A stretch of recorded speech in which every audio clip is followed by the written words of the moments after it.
Nickell, and welcome to another session of the Happiness Hour. My goal here is to help us all connect, inspire, and create.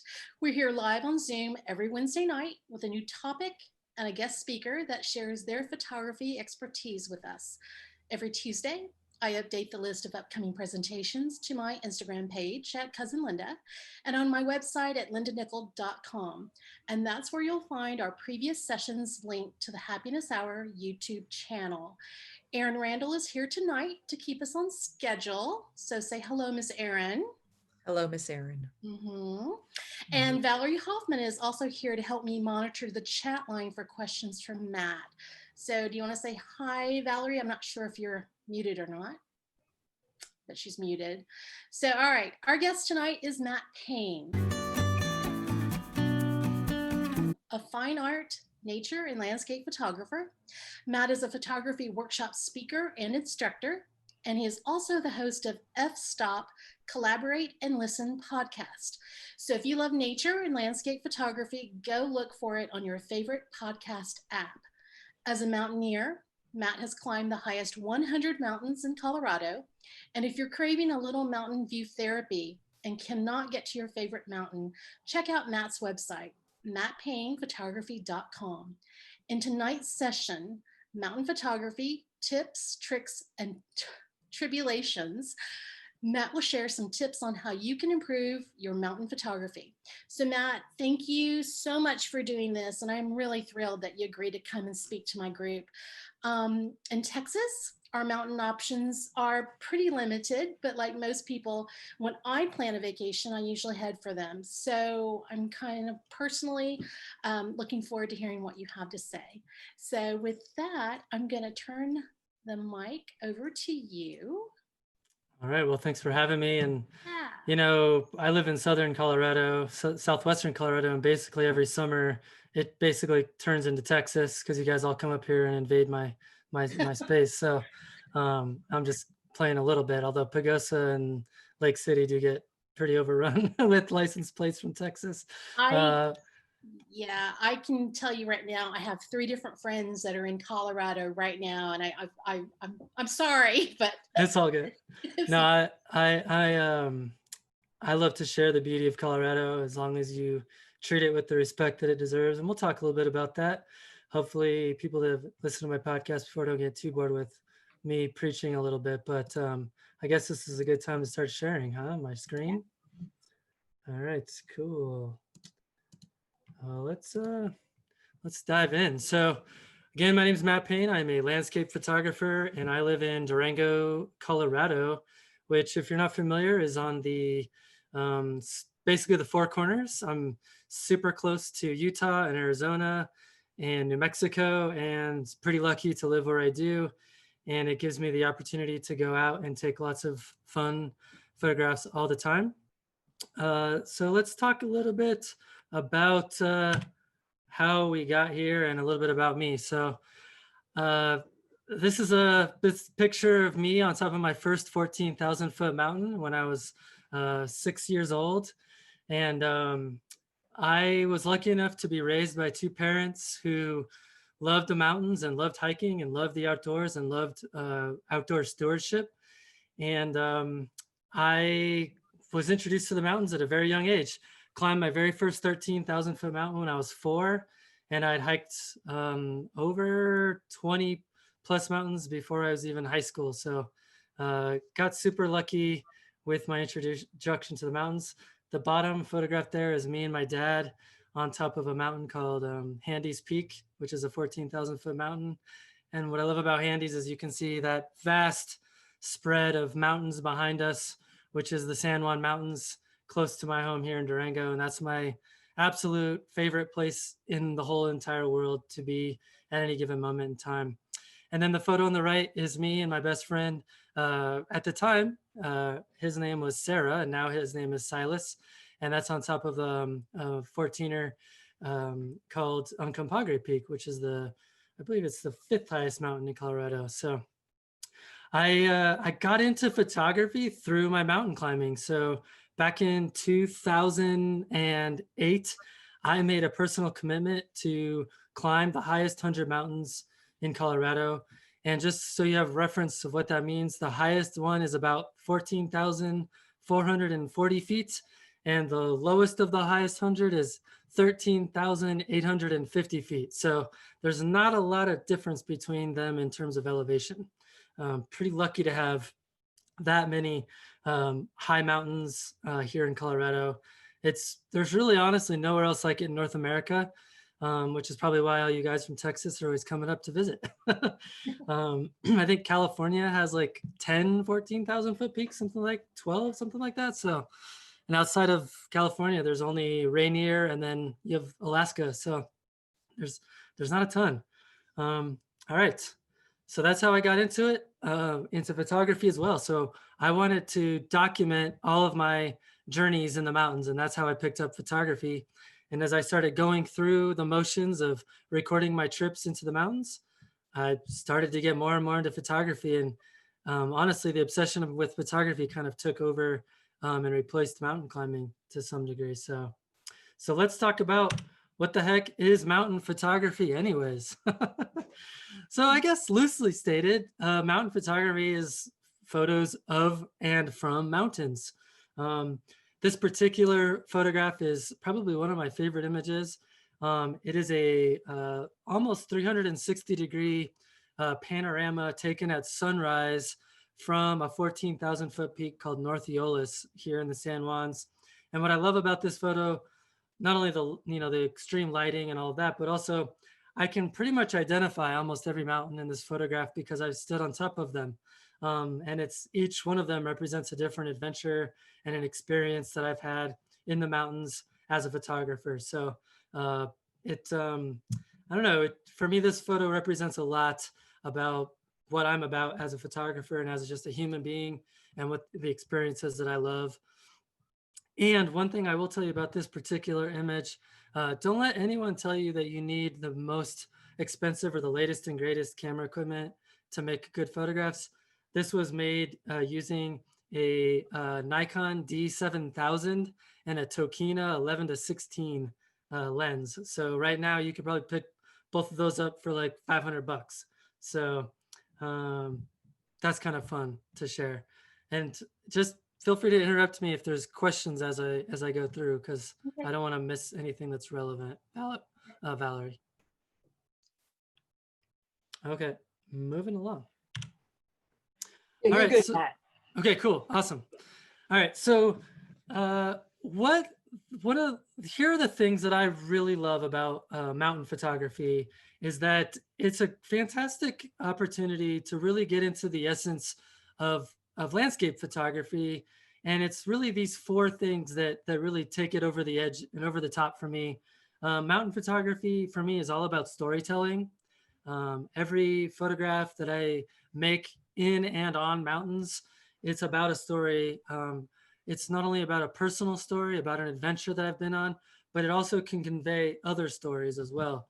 One of my favorite photographers and friends, Colleen Minix-Berry, one of her favorite sayings about landscape photography in general is that when you're making photographs, try to think about what else is it? And I think when you're doing mountain photography, there's a ton of opportunity to convey different stories through them.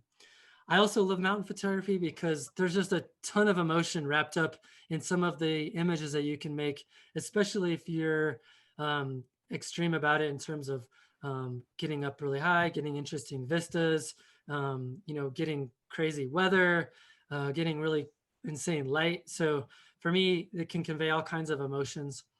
It also is a really great way of conveying a sense of place, which I think is incredibly important in landscape photography.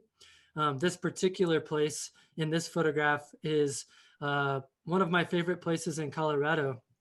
And it's basically an area called Owl Creek Pass over near Ridgway, Colorado. And I was up on a very high vantage point right before sunset when this thunderstorm came in, and really just helps tell the story of this place from lots of different angles. So one thing that you'll notice about this image is that there's two very distinct valleys on the left and the right, and those were caused by glaciation centuries ago. So That's one of the other cool things about mountain photography is that can really help provide a sense of place and tell a story about that place. And then also the thing that I love about mountain photography is that it's really all about nature's extremes. So here we have a thunderstorm that came through. We have snow on top of mountain peaks. We have fall color happening, which, you know, that's like a 3-week window in Colorado. And we have these giant pinnacles of rock. To me, it's just all about the extremes of nature. So that's one of the other things I love about mountain photography. So here's an example of another image that I took. This was actually taken on my very last 14,000 foot mountain that I needed to climb in order to say I climbed all of the 14,000 foot mountains in Colorado. This is from a mountain called Pyramid Peak, which you might recognize the two mountains on the upper right third. Those are the Maroon Bells, made famous originally by Ansel Adams in a very moody black and white photograph taken from Maroon Lake. But this vantage point is taken from the top of Pyramid Peak. And there's actually a named object here in the photo as well, right below there, called the diving board, which you see a lot of people taking pictures on top of that rock because it looks like a diving board. You're about to jump into an ocean of rock. But, you know, for this image, for me, it tells a story. Like, you can probably see that there's a couple of other climbers that were up there sharing the top of the mountain with me. So it tells a story about their journey or about our shared journey together. For me, obviously, the photograph conveys a lot of emotion for me because it was my final mountain, my final 14,000 foot mountain. So for me, it conveys a lot of emotion, although for the viewer, it might convey something else. It might convey a sense of power or awe, or who knows? I'd be curious to hear what other people think some of these photographs convey emotionally. And obviously it conveys a sense of place. This is in the heart of the Elk Mountains in Colorado, which was made very famous by this kind of loose red chossy dinner plate rock that a lot of people have lost their lives on. And so for me, it tells that sense of place. And obviously, I think because of the vantage point here and the extreme view that we have here, it has the element of extremeness to it as well. So again, here's another photograph. I actually created this photograph this past summer on a backpacking trip with my 12-year-old son. And in this photograph are many of my favorite mountains in Colorado, including Vestal Peak, which is kind of left center. And then to the right of that is Arrow Peak. And then behind it, you have a bunch of 14,000 foot peaks that I've climbed. And then what I love about this image is that you have the snowfields, which kind of help show the scale of this. I mean, those are giant snowfields. And then you have those lakes down below. So it really just shows the immersive and scale of the scene that's shown here. And I think I shot this with a 55 millimeter lens. So it's not even a telephoto shot. So those are big mountains. Here's another one. This was taken from the top of another 14,000 foot mountain. And actually, if I can just go back this slide, these two mountains here in the upper left, that's Sunlight and Windham. And this was taken from the summit of Windham Peak, looking the opposite direction, looking down on some lakes, looking across at other mountains. And what was amazing about this day is there was storms coming through all morning long. There was reflections of those clouds in the lakes below us. It was just an amazing place, amazing adventure. And I think it kind of checks all of those boxes, if you will. All right, so we did say that this presentation was going to be about tips, tricks, and tribulations. So my first tip for you in mountain photography is to really use the mountains as compositional elements. And I don't know if you've spent any time studying different shapes and what they might symbolize in landscape photography, but one of my favorite shapes to use in landscape photography is the triangle. And then that's an upright triangle. And that's because that particular compositional shape represents stability and strength. So, you know, I think if you use a mountain in the right way, and all three of these examples, it's conveying power and strength and stability. And I think it also can help convey like a sense of calm because of that, because this is something that's stable in my life, unlike COVID-19 or all the craziness that we're experiencing right now. So uh, all three of these images were taken on different backpacking trips that I've been on, and all three of them were on trips where I did actual mountain climbs. So some of my favorite images here. All right, I'm gonna take a pause because I do tend to talk kind of fast. Have there any questions come up as I've been going, Valerie? There aren't just a bunch of wonderful comments about your images, but I'll ask a question. So, because I can barely climb a 500-foot something. So, Sure. so is this just like free climbing, or are you with ropes? And how long does one of these 14,000-foot mountains take you to get up? Or are you going to cover all that later? I probably will fascinating. a little bit. I'll cover a little bit of that, but I'll go ahead and just answer those questions now. So what's really great about Colorado is, with the exception of, let's see, none of the 14,000-foot peaks actually require technical climbing. They do require some technical skills, some rock scrambling, and really you need to be comfortable with some exposure, because if you do take a wrong step, you could take a pretty long fall. But by and large, a lot of these peaks you can climb very safely as a day hike.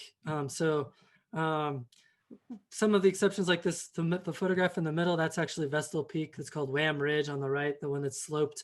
That is a technical climb that requires rope. It's about a 3-pitch climb, but it's a pretty rare exception to that rule. Most of these mountains don't require technical climbing, although they do require what I would say is kind of a ramping up or a scaffolding of your comfort level in the mountains. So, starting out on the easier mountains and then kind of working yourself up to some of the more difficult ones. Again, I climbed my first 14er when I was 6. So if I could do one when I was 6, you could do that one when you're an adult. So. Oh, I don't know. And someone asked if you camp on the top of the mountains. Yeah, funny story. I actually never have. I'm just crazy and get up super early, like at 2 or 3 in the morning, and start my climb really early, or I stay up there for sunset. So no, I don't camp on top. A lot of that in the dark then. I do a lot of climbing in the dark, and we'll touch on how that's made possible later. Okay, while you're on this slide, Yeah. Someone asked how you got that sun flare on that center image. Yeah, so I used one of my favorite lenses. It's the Zeiss Loxia 21 millimeter. It's a Sony lens. Canon has some very equivalent lenses that can achieve the same effect. I believe the 16 to 35 f4 and the 16 to 35 f2.8 version 2. Don't quote me on that. Can also achieve very sharp sun stars. Basically, what you need is a lens that has straight aperture blades and an even number of aperture blades. So this particular lens has 10 aperture blades. So that's why they're evenly distributed and very symmetrical. And you shoot it at an aperture of like f16, f18, f22. Typically, to avoid losing sharpness and diffraction, I might do a blend of like an f22 sunstar and then like an f13 the rest of the scene. So it just depends on the scene, but that's essentially how you get sun stars like that. And that, if I could ask one more, because that might kind of be in the same area. David asked if any of the images that have a strong foreground, if you're using some form of focus stacking to get the foreground and background in focus. I believe the only image that qualifies for that particular use of technology in this so far is this particular slide on the far left. Yeah. So I think that has 2 exposures, both at f16, one for the foreground. I wasn't super close to the flowers, so it didn't require a ton of stacking. Okay, thanks, Matt. Yeah. All right. Tip 2. It's really important in mountain photography to give a sense of scale, because mountains are freaking huge. And if you don't have something in the foreground or a person or something else in the scene that helps convey that, it's really hard to get that awe feeling from the scene. So a lot of people will use boulders or rocks in the foreground. In these scenes, I have a picture of myself on top of a mountain with a lake way down below. In the middle, I have some frozen ice in a lake. And on the far right, it's just a bunch of boulders and rocks like that. So I think it's really important to help tell the story of just how impressive and how massive these mountains are by including foreground elements or something else in the scene that just shows the relative scale of the mountain to everything else that's in the scene. Not to harp on too much, but there are people that like to take some shortcuts where they will actually make the mountain bigger in Photoshop, make it more pointy, make it look bigger than it actually is. If that's that's what you want to do, that's totally fine. But just know that, you're not really telling us an accurate depiction of what that scene is actually like. And when other people go, they might be like, dude, that mountain is nothing like that. Come on. So I don't do that personally. I like to try to make it look as accurate as possible, especially with the actual shape of the mountain. So any questions about that one? Nope. All right, cool. All right, tip 3. It's all about the light, man.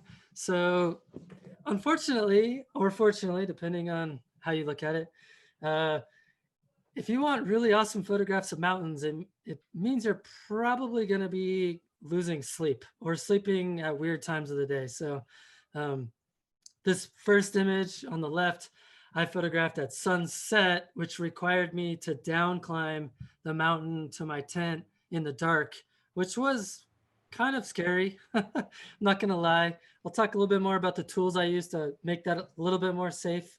The photograph in the middle, that's of a 14er called Capitol Peak in autumn. Right as the sun was setting, we had some crazy gap light that was bouncing off of the atmosphere and then hitting the rock to really just make it glow. Without that light, you would just have a dull gray granite face, right? So it's really important to accentuate the light and have the light help tell the story of the shape of the mountain, create shadows on the mountain, things of that nature. And then the photograph on the right was taken right at sunrise from a 13,900 foot peak called Cathedral Peak. And those are actually the Maroon Bells and Pyramid Peak and Capitol Peak across the way there as well. So without really interesting light, mountain photography, for me anyway, loses some of its appeal. That doesn't always mean you have to shoot in the golden hour, and we'll talk more about that later too. Moving on. So trick one, we've moved on from tips and now we're on tricks. So the trick one is get up early and shoot into the sun. I can't tell you how many of my favorite photographs involved actually shooting directly into the sun at sunrise or shooting directly into the sun at sunset. I just find it just creates a lot of really interesting light, especially if you can get some things in the foreground that are catching that light and glowing. And I don't know, who doesn't like looking at a really awesome sun in your scene? So I think that's one of the secret sauces of a lot of my photographs is to shoot into the sun. So this is just another example of shooting into the sun. This was perhaps one of the craziest days I've ever had in my life, not only as a photographer, but just as a human being.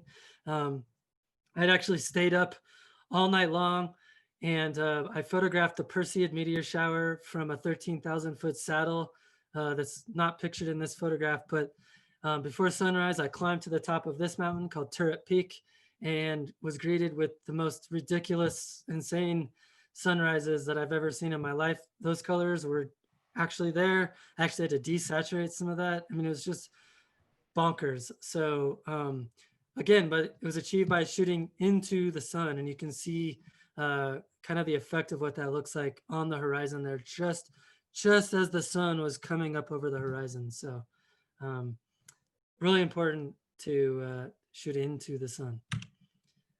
All right, trick 2. And this is what I was talking a little bit about earlier.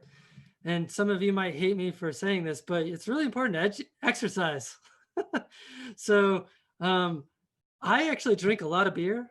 So I'm not exactly the healthiest person on earth, but I offset it by exercising like a mad person. So I included this photograph on the left because that's a trail near my house called the Sky Steps. And it's basically 600 of these steps that come down from the city up to the college campus.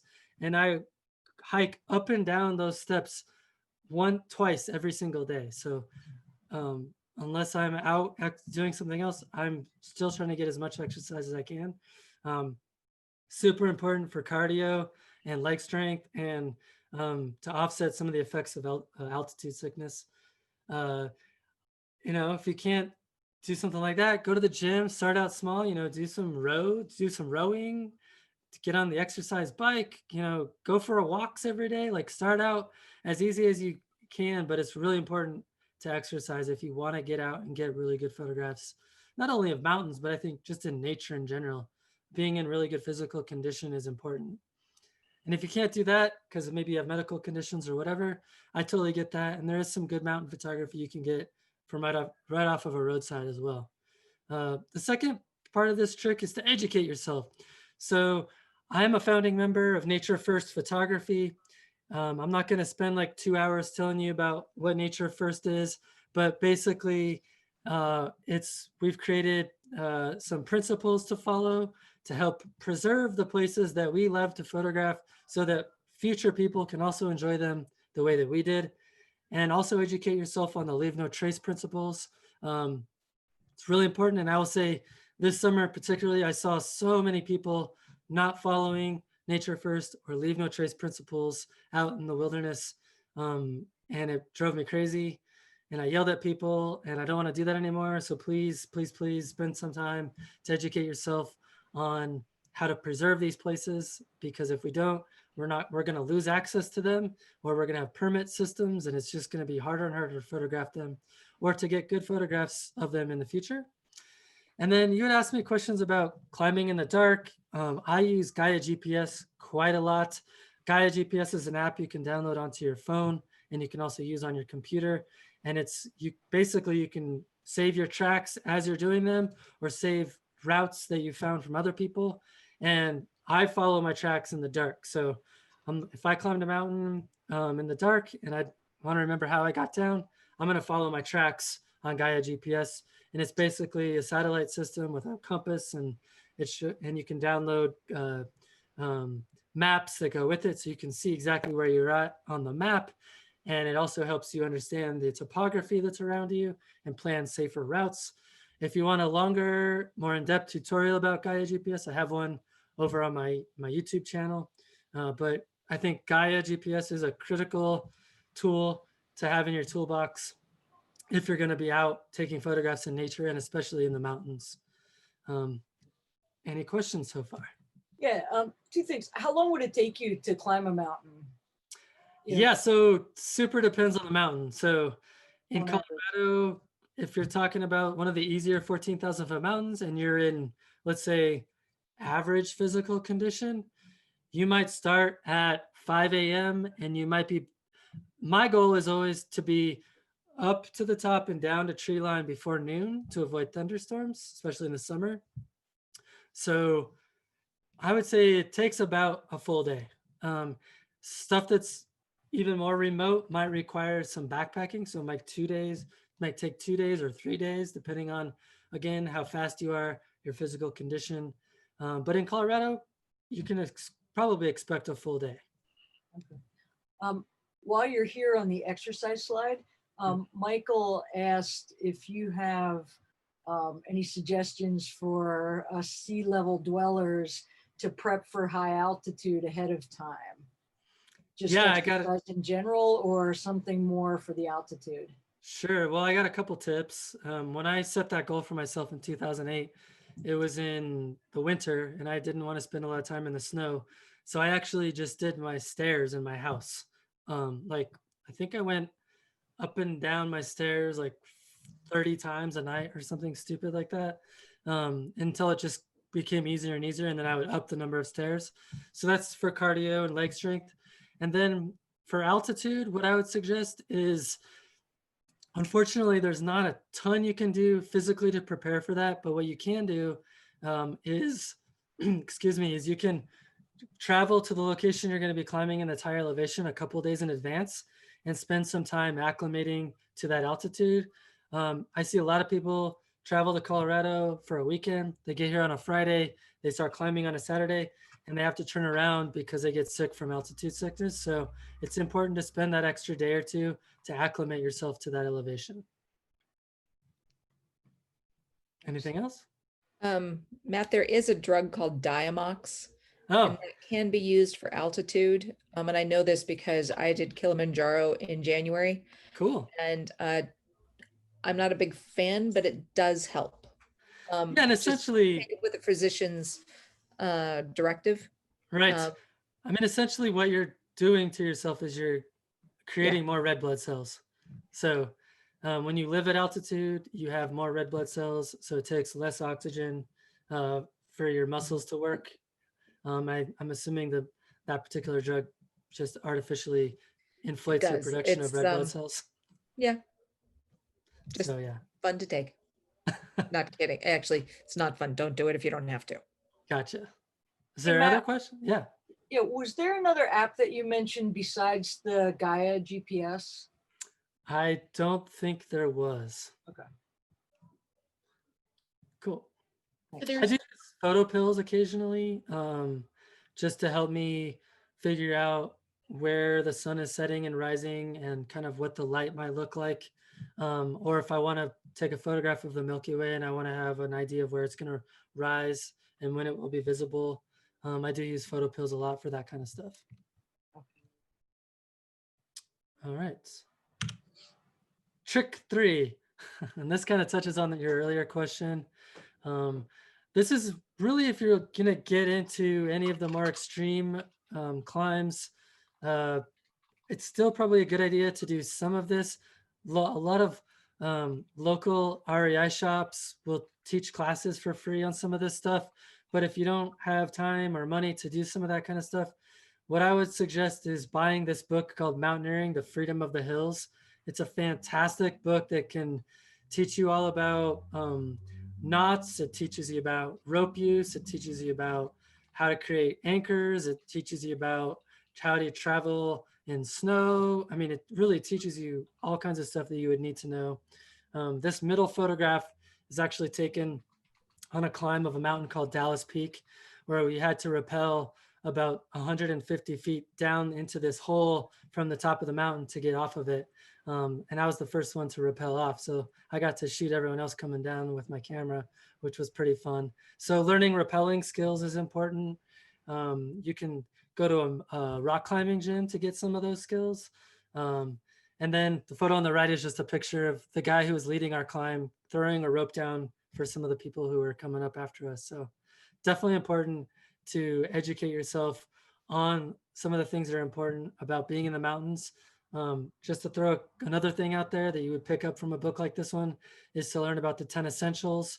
Those are like the things that you don't want to leave home without to make sure you have, because the last thing you want is to maybe roll your ankle or fall down and you can't get down and you might have to spend the night up there. So you're going to want to have food and water and shelter and a way to survive, at least until someone can come help you. I personally use a Garmin InReach Mini, which is a two-way communication device. So if I ever get in a weird situation, I've never had to do this, but I can use it to text, two-way text with emergency responders or to a friend or family member to let them know that I need help or to let them know I might be late or that something's wrong. So I would definitely recommend getting something like a spot device, or I prefer the Garmin InReach because it is two-way. So, but yeah. Any questions about that stuff? Not about that, but one Okay. more. You didn't mention, and maybe you'll go through gear. Like, do you carry a tripod? I do. I'm crazy. Well, the one question was, how do you handle the wind up on the mountain? Do you weight your tripod down then? You know, it's funny. In the last year, I've weighted my tripod down twice because of wind. Typically, you can find a way or a spot to avoid the wind. like a lot of those sunrise and sunset shots, I've found that through a good use of a tripod, if you were to extend the legs out even wider so that you're not, it's a wide tripod, and if you kind of hold your weight down it on the camera as you're taking the picture, and use a self timer, I found that that pretty much eliminates most of your issues with camera shake. And if the wind is really that bad, then I would just recommend, bumping your ISO up and hand holding it. You can still make great photographs with modern cameras at ISO 1600 or 2000. So don't be afraid to do handhold shots as well. Okay, thanks. Yeah. All right. So tip 4, I would say learn night photography. I think one of the most amazing opportunities you can have as a photographer, especially if you're hiking at night and spending time in the mountains at night, is to take pictures of the night sky. And it's one of my favorite things to do, although I do a little bit less of it than I used to, just because I kind of find it to be a little bit derivative nowadays. But this picture on the left is taken actually this summer from a very popular place that people probably recognize called Blue Lakes over near Telluride and Ridgway, Colorado. But I actually pre-planned this one by looking at photo pills to know that the Milky Way was going to be directly over the lake at a certain time of night. So I literally just set up my sleeping pad and sleeping bag on this perch and just waited for the night sky to move to the position I wanted it to. And then I did a very long exposure for the foreground. I think it was 5 minutes at ISO 1600. And then I did a second exposure of the night sky. I'm going to guess I did 20 seconds at ISO 6400. And then I just, using luminosity masks and hand blending, I just blend those 2 exposures in Photoshop. I don't do any composite work anymore. Like tripod was in the same place at the same time. But I find that the night sky pairs really nicely with mountains and is a fun combination of subjects. The middle photograph was taken of my 2 favorite mountains in Colorado, Vestal Peak and Arrow Peak. And that's actually with a 55mm lens using the same techniques as I described earlier, except for the night sky, I did ISO 10,000 with an Sony A7R II f 2.2 10 seconds. So, and then the one on the right is actually the Perseid meteor shower at Cathedral Lake. And I used the same techniques as I just described. So I think night photography is something that can give you a lot of joy being in the mountains, especially because the mountains are typically away from large population centers. So you have darker skies and it can be a lot of fun. I think I saw maybe a question popped up. There's just a lot of wows. I think the tripod was the last one. I could ask if all those meteors were in one image. They were not. So for that one, I basically kept my tripod in the same spot for like 4 hours. And then every meteor that came into that particular frame over that course of 4 hours, I blended into a single exposure. I was going to be really jealous. Yeah, that's like pretty much impossible. Okay. Yeah, if anyone says they have like 12 meteors in one photograph, you should ask them to hook you up with their drug dealer. Okay. All right. So tribulations and how to conquer them. So, something that you're going to encounter, which isn't necessarily the worst thing, is no clouds. So I don't personally mind not having clouds nowadays because I've learned to adapt to it. One technique is you have now got a perfect opportunity to do more night photography. If you have no clouds, you can also just include less sky and focus more on the actual landscape. You might focus more with a telephoto lens on mountains that are in the distance, or maybe taking pictures of abstract objects that you find along the way, maybe flowers or tundra or shapes of valleys. Like really, it's about how curious can you get about your surroundings and how can you combine different elements to make an interesting photograph that tells a story. So the same principles are in place. You just have a constraint that you have to work with. Another tribulation that's very common, of course, is exhaustion. Um, if you haven't spent a lot of time exercising, or maybe you're just having a bad day or you didn't sleep well, you're going to get tired, you're going to be exhausted. So I think it's important to take naps. It's important to know what your limitations are. I like to tell people to kind of go on some practice runs without your camera stuff on a really nice weather day, just to get a feel for kind of what your physical limitations are.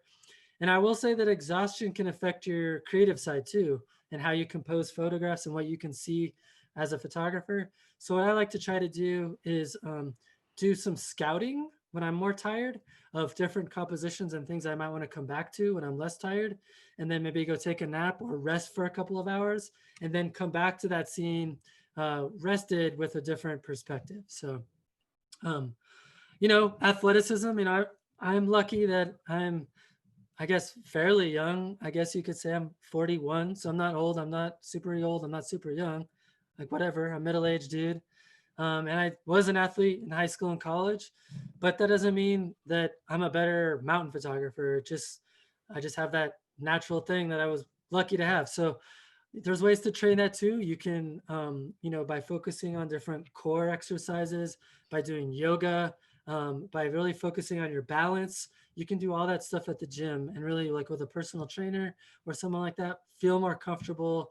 What I like to recommend to people is take a hike on a local trail that might have some interesting obstacles that are a little bit more safe, and just practice where the consequences are a little less extreme. And then, of course, bad weather. So I actually personally really love bad weather because it can mean some super dynamic conditions, awesome clouds. You can get snow, you can get crazy light, but it also can be dangerous. So I like to recommend to people to avoid lightning. So make sure you're up and down before the weather hits you, and be a good studier of the weather. I like to spend a lot of time reading the weather reports before I go out, so I know what I'm getting into. For example, I did a backpacking trip this summer. I knew that on a particular day the weather was going to be really bad, so I actually sought out a campsite that was going to be sheltered from the wind and have less problems. And it was a good thing I did, because it was a terrible storm. But then the next day the weather was beautiful. So I think learning about how to read the weather reports and things like that, and just being conscious about incoming weather. And I don't know, this is like a football term, I guess you could say, but keep your head on a swivel. So when you're in the mountains, your view might be obscured by the mountain. So just always be aware of what's happening with the weather, because it can be dangerous and it can also be rewarding. All right, that's it. What questions do you have? And while we're answering those questions, if anyone wants a copy of this presentation and the resources that I will be providing on the next slide, feel free to shoot me an email at matt@mattpaynephotography.com, and I'll be happy to shoot you these. And while we ask those questions, I'll just leave these links up so that you have them. And like I said, there's links there to different things that you might find useful. Perfect. I did see somebody ask, because I was curious, but what weather app do you use? Do you have any favorites? Yeah, so I actually use weather.gov. Okay. So when you go to weather.gov and you do a forecast for a zip code or a location or a city, you can actually dial it in even closer using the map they have in the bottom right-hand corner. If you're on a PC, or on your phone, you just scroll. And then there's another link in there called it's called Graphs and Charts, I believe, and it shows you like a 2-day window of temperature, wind speed, precipitation, snow, fog.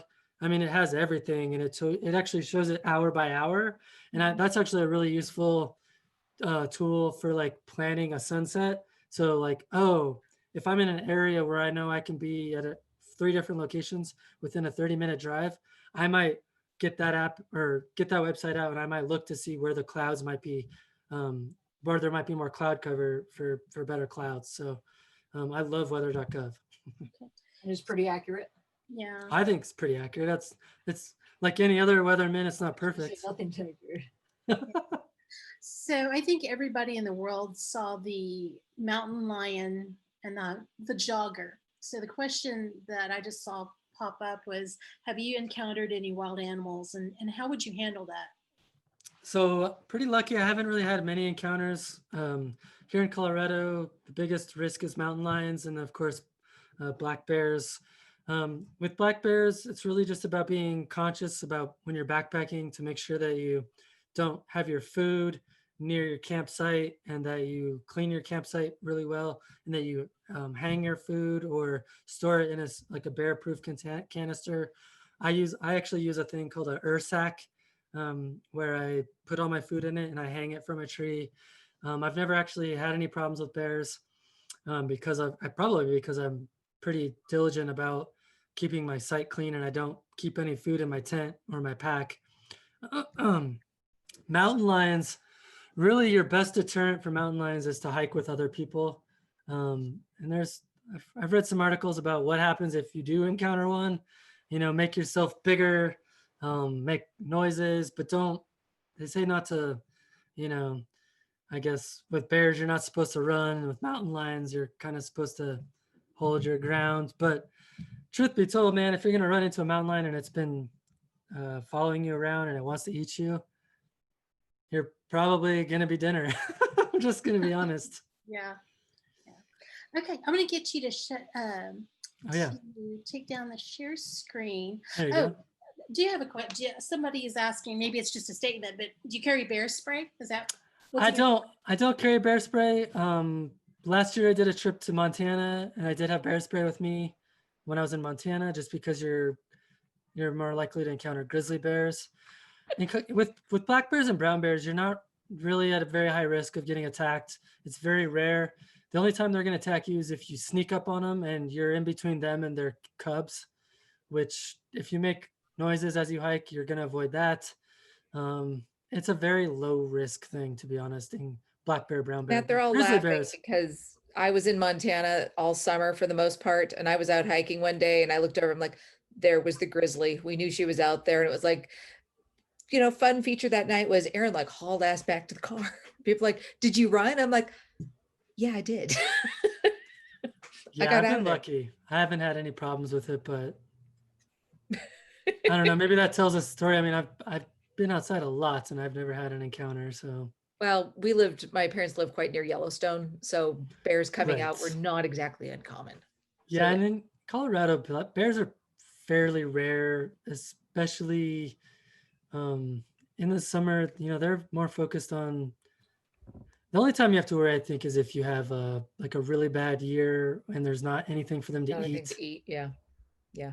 hmm So I do carry bear spray and I put bells on the dogs, stuff like that. So Yeah. Oh, thanks, Valerie, for linking to Nature First Photography. Yeah. You're welcome. Okay, Matt, thank you so much for doing this. I really appreciate the time you took this, to do this. It's very generous of you, guys. I believe I'll put if he hasn't already put it in the chat, his website is mattpaynephotography.com. And I'm certain that there's probably a link to Nature First. So please check that out. There's also a link to his podcast. And now I'm going to admit that I download them and I listen to them when I'm in the car. So if you're looking for something to add to your listening, things to blow some time in the car, download that, check it out. Matt, also, I don't know if you're doing it right now, but I know that you do private workshops. So a lot of those are done in Colorado. I think San Juan Mountains is your playground. So correct me if I'm wrong there. But guys, check his website if you're in on your way to Colorado and you want to do a workshop. Check him out. So guys, next week, Danny Avetic will be here to share his travel stories in keeping the passion alive. And that's on travel filmmaking. So until next week, Wednesday, go out and create something beautiful. And I hope that we will see you again next week.